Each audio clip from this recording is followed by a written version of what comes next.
নেদারল্যান্ডসের একজন সুপরিচিত তারকা মডেল ডনি রোয়েলভিঙ্ক ইসলাম ধর্ম গ্রহণ করেছেন। বছর বয়সী একটি মসজিদে ইসলাম গ্রহণ করেন। ঘটনার একটি ভিডিও ইনস্টাগ্রামে ভাইরাল হয়েছে। তার ইনস্টাগ্রাম ভিডিও বার্তায় রোলভিঙ্ক বলেছেন, আমি মনে করি না যে গতকাল আমার একটি বিশেষ দিন ছিল, অনেক লোক লক্ষ্য করেছে। ছবিগুলো নেওয়া হয়েছে, অনলাইনে পোস্ট করা হয়েছে এবং মিডিয়াতে ব্যাপকভাবে রিপোর্ট করা হয়েছে।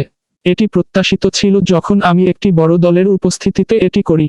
2022 সালে একটি ফিটনেস ভিডিও চিত্রগ্রহণের সময় রোলভিঙ্কের একটি ফুসফুস এবং 5টি ভাঙ্গা পাঁজর ভেঙে পড়েছিল। সেই বছরই তিনি তার টেস্টিকুলার ক্যান্সারের খবর পান। তিনি দুটি ঘটনার দ্বারা ব্যাপকভাবে প্রভাবিত হয়েছিলেন এবং শেষ পর্যন্ত ইসলাম আবিষ্কার করার আগে তিনি তার বিশ্বাসে বৃদ্ধি পেতে শুরু করেছিলেন। রোয়েলভিঙ্ক গত কয়েক সপ্তাহ ধরে পবিত্র কোরআন পড়তে এবং রমজানের রোজা পালন করতে মসজিদে যাচ্ছেন। পিউ রিসার্চ সেন্টারের গবেষণা অনুসারে বিশ্বব্যাপী জনসংখ্যা বৃদ্ধির হার সবচেয়ে দ্রুত ইসলাম ধর্ম। 2015 থেকে 2060 সালের মধ্যে মুসলিমদের সংখ্যা বিশ্ব জনসংখ্যার দ্বিগুণেরও বেশি হারে বৃদ্ধি পাবে বলে আশা করা হচ্ছে।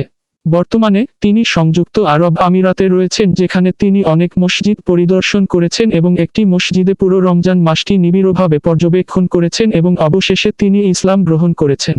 বর্তমানে সংযুক্ত আরব আমিরাতে বসবাসরত রোলভিঙ্ক নিজেকে ইসলাম ধর্মে নিমজ্জিত করেছেন, পবিত্র রমজান মাস মসজিদের মধ্যে ঘনিষ্ঠভাবে পালন করছেন। তার গভীর উপলব্ধি তাকে ইসলাম গ্রহণ করতে পরিচালিত করে, ব্যক্তিগত বৃদ্ধিকে তার প্রাথমিক প্রেরণা হিসেবে উল্লেখ করে। তিনি বিশ্বব্যাপী ভক্তদের সমর্থনমূলক বার্তার জন্য কৃতজ্ঞতা প্রকাশ করে শেখার যাত্রার উপর জোর দিয়েছেন।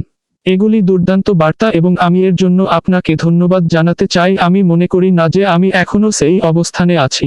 আমি এই প্রক্রিয়ায় শিখছি এবং আমি আশা করি এটি সম্মানিত হবে, তিনি যোগ করেছেন। একটি ডাচ সংবাদপত্রের প্রতিবেদন অনুসারে রোয়েলভিঙ্ক একটি ভিডিও বার্তায় বলেছেন, আমি মনে করি না যে গতকাল আমার একটি বিশেষ দিন ছিল, অনেক লোক লক্ষ্য করেছে। তিনি ইসলাম গ্রহণের দিনটির কথা উল্লেখ করে বলেছিলেন। তিনি অব্যাহত রেখেছিলেন, ছবিগুলি নেওয়া হয়েছিল, অনলাইনে পোস্ট করা হয়েছিল এবং মিডিয়াতে ব্যাপকভাবে রিপোর্ট করা হয়েছিল। এটি প্রত্যাশিত ছিল যখন আমি এটি একটি বড় দলের উপস্থিতিতে করি। গত বছর ওয়ান চ্যাম্পিয়নশিপ ফ্লাইওয়েট মুয়ে থাই চ্যাম্পিয়ন রোদোতাং জিতুমুয়াংনন এবং জার্মান ফুটবল খেলোয়াড় রবার্ট বাউয়ার উভয়েই ইসলাম ধর্ম গ্রহণ করেছিলেন।